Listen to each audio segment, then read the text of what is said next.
Problem is, most people are pretty retarded nowadays. In fact, people are so retarded you can't say that people are retarded because then these faggots get all pissed at you. And it's funny because they think I'm the cunt for using foul language, but really they're the bastard for fucking not being able to to hang, to joke around, to be emotionally stricken by mere words, because we've grown up in a society for so many generations now where we're so disconnected from nature, from truth, from even normal, natural human social behavior, especially exacerbated by the propaganda and search engine manipulation and fear mongering that's done through social media and news and whatnot. That people, and not to mention all the critical thinking that's been drummed out of public education.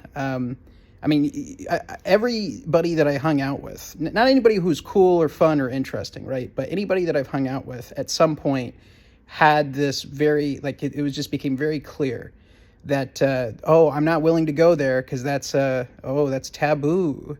In my mind, there's nothing off limits to talk about, to discuss, to research, to joke about. Why? Because sunlight's the best disinfectant.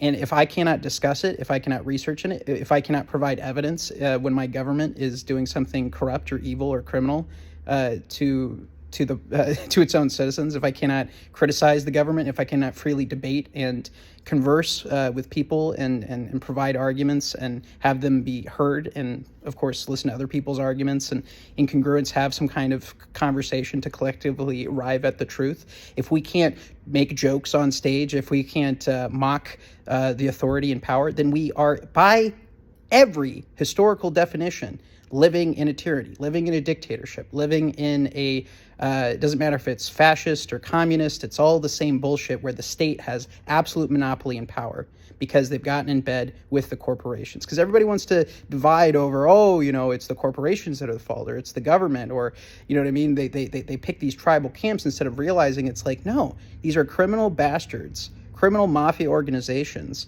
that have their tentacles in everything. And yes, there's wars amongst them. I don't think it's necessarily just one singular group, but it is one monolith, one community that even though there's infighting, they're absolutely headed in one direction. And, who's to say if they're 95% of that pie or 80% or 50%, but judge a tree by its fruits. If you watch the news, if you research shit, if you look at social media stuff, if you do what I do, where I really, do what I can to, as best as I can, try to figure out what's going on, you realize that they're playing the left, they're playing the right. It's not about truth. It's about deceit and, polarization, what lies and manipulations, or even if there's a truth, how can we use that truth to manipulate this for not just an abstract agenda, but specifically to further polarize people, get them to think more and more tribally. Because if you do that, it literally erodes their ability to think, because it's all about the survival of, well, I have to survive. I have to agree with my tribe, my political party or whatever, rather than discussing or focusing on the issue at hand or trying to arrive at any collective sense of truth. I mean, it's amazing. It's completely antithetical to true science. I mean, everybody, you don't follow the real science and all this bullshit. Most fuckers are so brainwashed, they have no idea how much corruption is in science, is in media, is in education, is in entertainment, is in government. And so we just, we're like frogs boiling in a stew, and we don't realize the temperature's too hot. But at the same time, if you can't see it at this point, I'm sorry, I massively judge your IQ. I don't think you're a wise person. I don't think you're cutting edge. I don't think you're intelligent. I don't think you're hip. And I'm not trying to be insulting. I'm just saying, take your ego down a notch and look at the shit that's happening. You don't have all the cards. You're being played by somebody.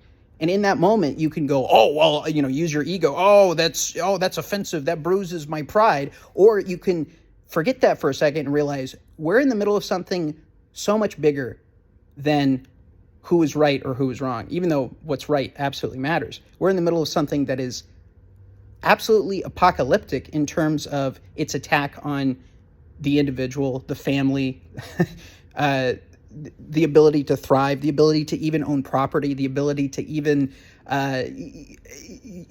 be self-educated rather than having to submit to, state education, because that's the world we're headed into.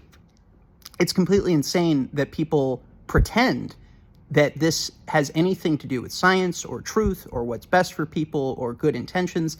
This is all psychological warfare. This is all how do we get people to go along with an agenda that we know that if we, came out and were articulate and conscious, made our plan conscious to everyone, they would be completely against. That's why they don't act in the public. That's why they're secretive. That's why they're, in many cases, many instances, involved with the occult, involved with esoteric societies. Why? Because they have to, this is the definition of, it's not necessarily all Satanism, right? But this is the definition of any secretive society in which their agenda is not something that can be publicly done, which is pretty much the reason for most of secret societies' existence. Of course, there's reading societies, and a lot of it had to do with education, but a lot of it was also political ideology, and they would use these not just secret societies, but these, essentially, it's like Bohemian Grove and all that shit. It's not necessarily that, it's just all, people, one monolith organizing everything per se. It's people with mutual interests